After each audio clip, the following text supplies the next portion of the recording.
Money laundering किस तरह से टेररिज्म से जुड़ा हुआ है, इसका एक रीसेंट एग्जांपल हमें पॉपुलर फ्रंट ऑफ इंडिया यानी पीएफआई के केस में देखने को मिला है।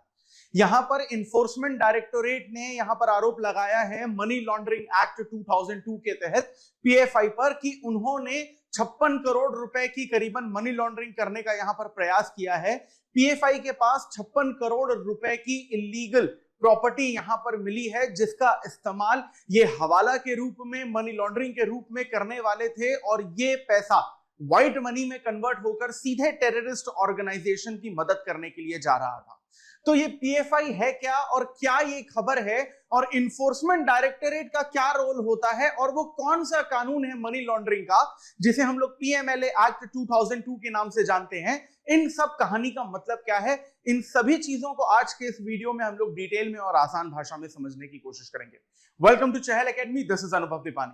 तो यहां पर हाल ही में न्यूज आई है कि पॉपुलर फ्रंट ऑफ इंडिया यानी कि जो पीएफआई है, जो बेसिकली जिहाद का एजेंडा इंडिया में और पूरी दुनिया में लाना चाहती है, यानी कि वो देश जो इस्लामिक कंट्रीज नहीं है उन्हें इस्लामिक कंट्रीज में कन्वर्ट करना चाहती है, उसके लिए टेररिस्ट ऑर्गेनाइजेशंस को यहां पर पैसा देती है हवाला और ब्लैक मनी के नाम पर। और यहां पर 56 करोड़ रुपए की ब्लैक मनी पीएफआई के द्वारा की जा रही थी, जिसको इन्फोर्समेंट डायरेक्टोरेट ने यहां पर पीएमएलए एक्ट के तहत यहां पर पूरी तरीके से पकड़ा है। अब ये जो बेसिकली पीएमएलए एक्ट है, इसके तहत यहां पर इन्फोर्समेंट डायरेक्टोरेट का ये कहना है कि जो टोटल प्रॉपर्टीज हैं जो करीबन 56 करोड़ रुपीस की हैं जो पीएफआई से ली गई है, इसमें करीबन 19 जो प्रॉपर्टीज हैं वो बेसिकली 35 करोड़ के आसपास की है और बाकी की जो 16 प्रॉपर्टीज हैं वो 21 करोड़ के आसपास की है, जो अलग अलग जगह से यहां पर पकड़ी गई है। अब ये जो basically popular front of India है, इस पॉपुलर फ्रंट ऑफ इंडिया के करीबन पूरी दुनिया में 13,000 से ज्यादा एक्टिव मेंबर्स देखने को मिलते हैं, जो ज्यादातर हमें सिंगापुर में, गल्फ कंट्रीज में, जिसमें Kuwait, Oman, Qatar, Saudi Arabia, UAE जैसी कंट्रीज आती हैं। इस पीएफआई ने एक ऑर्गेनाइजेशन भी बनाई है जिसका नाम है डिस्ट्रिक्ट एग्जीक्यूटिव कमिटी, जिसे डीईसी के नाम से जाना जाता है। इस डीईसी कमिटी में नॉन रेसिडेंट इंडियंस जो मुस्लिम होते हैं वो इसके बेसिकली मेंबर होते हैं और इन मुस्लिम्स को यहां पर टारगेट दिया जाता है कि आपको 1 महीने में, 3 महीने में, 6 महीने में, 1 साल में कुछ पैसे जमा करने हैं करोड़ों रुपए में अलग अलग तरीकों से। और वो करोड़ों रुपए जब आप जमा कर लेते हैं तो वो पैसे ब्लैक मनी आपको पीएफआई को देना है, हवाला करना है, मनी लॉन्ड्रिंग करनी है, ब्लैक मनी को व्हाइट मनी में कन्वर्ट करना है और टेररिस्ट ऑर्गेनाइजेशन तक, आतंकवादी संगठनों तक वो पैसा यहां पर पहुंचाया जाएगा। अब ये जो बेसिकली फंड्स होते हैं, ये पूरे के पूरे आपकी जो अंडरग्राउंड हवाला नेटवर्क होते हैं उससे एक जगह से दूसरी जगह तक यहां पर बेसिकली पहुंचाए जाते हैं। अब अगर हम लोग यहां पर पीएफआई के मेन गोल की बात करते हैं तो पीएफआई टेररिस्ट ऑर्गेनाइजेशंस को यहां पर पैसा देकर एक जिहाद जो है वो लाना चाहता है भारत में और उन देशों में जहां पर इस्लामिक रूल नहीं होता। और इन पैसों को इस्तेमाल करके ये एंटी सोशल एक्टिविटीज जो है समाज में क्रिएट करना चाहते हैं, वायलेंट एक्टिविटीज क्रिएट करना चाहते हैं, सिविल वॉर की सिचुएशंस को क्रिएट करना चाहते हैं और इस देश के कॉन्स्टिट्यूशन, डेमोक्रेसी और लॉ एंड ऑर्डर को पूरी तरीके से खत्म करके यहां पर एक ऐसे दंगे फसाद क्रिएट करना चाहते हैं जहां से इस देश की डेमोक्रेसी को, इंटीग्रिटी को, सॉवरेंटी को पूरी तरीके से खतरा हो। और जब इस देश का कॉन्स्टिट्यूशन, सरकार और पुलिस इस तरीके के खतरों से कमजोर पड़ जाए तो इस्लामिक रूल जो है वो जिहाद के नाम से यहां पर पूरी तरीके से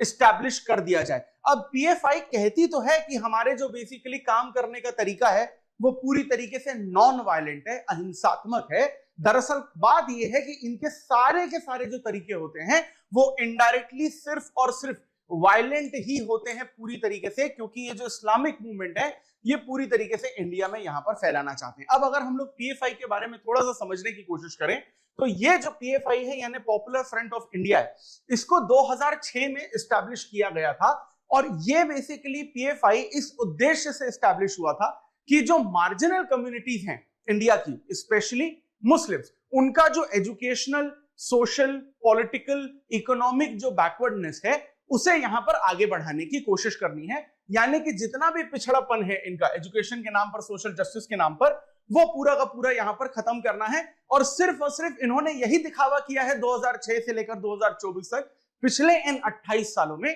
कि पीएफआई सिर्फ और सिर्फ मुस्लिम एजुकेशन के लिए यहां पर काम करता है और मुस्लिम एम्पावरमेंट के लिए यहां पर काम करता है, लेकिन असल में आपको यह देखने को मिलता है कि मार्जिनलाइज्ड कम्युनिटी के रिफॉर्म्स के नाम पर ये जिहाद फैलाने की कोशिश करते हैं। इंडियन सोसाइटी में यहां पर ये सिविल वॉर को यहां पर पैदा करने की कोशिश करते हैं। अलग अलग तरीके आपको इनके देखने को मिलते हैं, जैसे कि गुरिल्ला थिएटर्स होना या फिर नॉन वायलेंट एयर रेड्स करना, अलग अलग तरीके के कम्युनिकेशन सिस्टम्स का यहां पर यूज करना, यहां पर कानूनों को पूरी तरीके से तोड़ना, एक पैरेलल गवर्नमेंट चलाना, जो सीक्रेट एजेंट्स इंडिया के सीक्रेट एजेंट्स, चाहे वो रॉ के हो, चाहे वो आईबी के हो, चाहे वो डिफेंस मिनिस्ट्री या फॉरेन मिनिस्ट्रीज के हो, इन सीक्रेट एजेंट्स की जो बेसिकली आइडेंटिफिकेशन है ये पूरी तरीके से लीक कर देते हैं और कहीं ना कहीं इंडियन गवर्नमेंट के काम में ये डिस्टर्बेंस क्रिएट करने की कोशिश करते हैं। ये चेहरा तो ढक के रखते हैं अपना कि शांति दूत है, लेकिन ये शांति दूत बिल्कुल भी नहीं है, शैतानों का ही काम करते हैं। जिस तरीके से कोई शैतान जो है किसी साधु का रूप धारण करके ही किसी ना किसी तरीके की एंटी सोशल एक्टिविटी करता है, मॉडर्न इंडिया में रीसेंट एग्जाम्पल आपको पॉपुलर फ्रंट ऑफ इंडिया के नाम से ही देखने को मिलता है। अब ये इन्फोर्समेंट डायरेक्टरेट या ईडी क्या है, जिसने बेसिकली यहां पर पीएफआई का मनी लॉन्ड्रिंग का या ब्लैक मनी का भांडा फोड़ा है, उस ईडी के बारे में समझने की कोशिश करते हैं। इन्फोर्समेंट डायरेक्टरेट जो है इंडियन गवर्नमेंट की एक एजेंसी है और इसकी मेन रिस्पॉन्सिबिलिटी होती है कि कहीं पर भी मनी लॉन्ड्रिंग अगर हो रही हो, यानी ब्लैक मनी को व्हाइट मनी में कन्वर्ट करने की प्रोसेस, तो जहां पर भी मनी लॉन्ड्रिंग हो रही हो या फिर विदेशों से जहां से भी काला धन जो है वो बेसिकली इंडिया आ रहा हो, तो ये सारी के सारी मनी लॉन्ड्रिंग को यहां पर रोकना है। अब ये जो ईडी है ये डिपार्टमेंट ऑफ रेवेन्यू के अंडर काम करता है, जो फाइनेंस मिनिस्ट्री के अंडर आती है। इसके अलावा ईडी उन सारी की सारी एजेंसीज को भी असिस्ट करती है जो मनी लॉन्ड्रिंग को बेसिकली रोकने की कोशिश करते हैं और इस देश के कॉन्स्टिट्यूशन, लॉ एंड ऑर्डर को मेंटेन करने की कोशिश करते हैं। अब अगर हम लोग अलग अलग फंक्शंस जो हैं ईडी के देखने की कोशिश करें, तो सबसे पहली बात तो क्लियर है कि मनी लॉन्ड्रिंग के जो भी ऑफेंसेस हैं उनको यहां पर इन्फोर्समेंट डायरेक्टरेट पूरी तरीके से रोकता है। प्लस पीएमएलए का इन्फोर्समेंट करने की जिम्मेदारी ईडी की ही होती है। पीएमएलए का क्या मतलब होता है? पीएमएलए मतलब prevention of money laundering act 2002। ये वो कानून है जो भारत सरकार के द्वारा बनाया गया था 2002 में,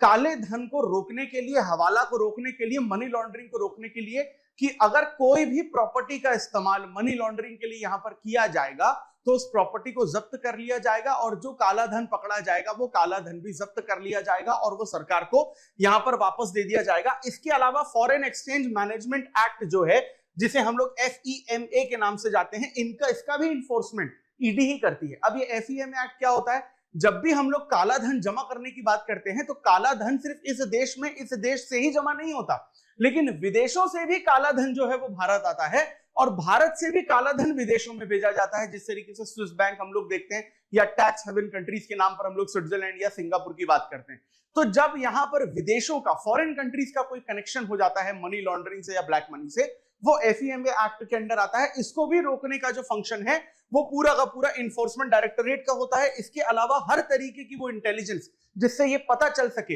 हर तरीके की वो इंफॉर्मेशन जिससे ये पता चल सके कि मनी लॉन्ड्रिंग कहां पर, कैसे, कब, क्यों और कहां की जा रही है, उसको रोकने की जिम्मेदारी इन्फोर्समेंट डायरेक्टरेट की होती है। अब अगर इस PMLA एक्ट के बारे में अगर हम लोग डिटेल में समझने की कोशिश करें तो ये 2002 में जो prevention of money laundering act बनाया गया था पार्लियामेंट ऑफ इंडिया के द्वारा, ये सिर्फ इसलिए बनाया गया था ताकि यहां पर जो मनी लॉन्ड्रिंग की जाती है उसको रोका जाए। क्योंकि अगर आप ऑर्गेनाइज्ड क्राइम से, चाहे वो ड्रग ट्रैफिकिंग हो, ह्यूमन ट्रैफिकिंग हो,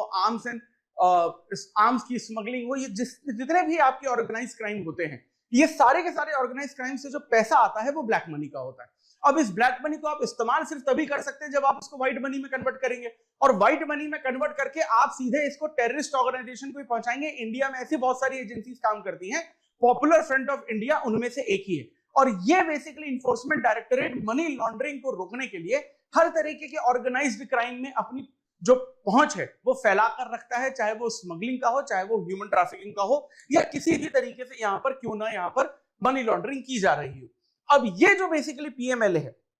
आपकी मनी लॉन्ड्रिंग को रोकने के साथ साथ पूरी की पूरी जो प्रोसेस है उसको फॉलो करता है। कानून बनाए गए हैं, PMLA के खुद के सेक्शंस होते हैं, खुद के क्लॉजेस होते हैं, खुद के सब क्लॉजेस होते हैं, यानी पीएमएलए का खुद का एक कॉन्स्टिट्यूशन यानी कि संविधान है जिसको ये फॉलो करते हैं। इसके अलावा जितने भी फाइनेंशियल क्राइम्स होते हैं, चाहे आप ड्रग ट्रैफिकिंग देख लें, स्मगलिंग देख लें, या फिर टेररिस्ट ऑर्गेनाइजेशन का फंड होना देख लें, ये सारे के सारे जो काम है वो पीएमएलए के अंडर आते हैं। क्योंकि अगर आपको सही काम करना है और बुरा काम करना है, दोनों काम में ब्लैक मनी तो आपको चाहिए ही होता है। बिना मनी लॉन्ड्रिंग के आप ऑर्गेनाइज क्राइम नहीं चला सकते हो। और अगर आपको ऑर्गेनाइज क्राइम को जड़ से खत्म करना है तो उसके लिए सबसे जरूरी ये होता है कि आप उसका जो फाइनेंशियल टास्क है, यानी कि जो उसकी फाइनेंशियल बैकबोन है, यानी जो पैसा फंड होने वाली प्रोसेस है, उसको आप पूरी तरीके से रोक दीजिए। जड़ से आपका आतंकवाद भी खत्म हो जाएगा और सारे के सारे ऑर्गेनाइज क्राइम भी खत्म हो जाएंगे। इसलिए यहां पर पीएमएलए एक्ट जो है वो बहुत ज्यादा जरूरी है और इन्फोर्समेंट डायरेक्टोरेट यहां पर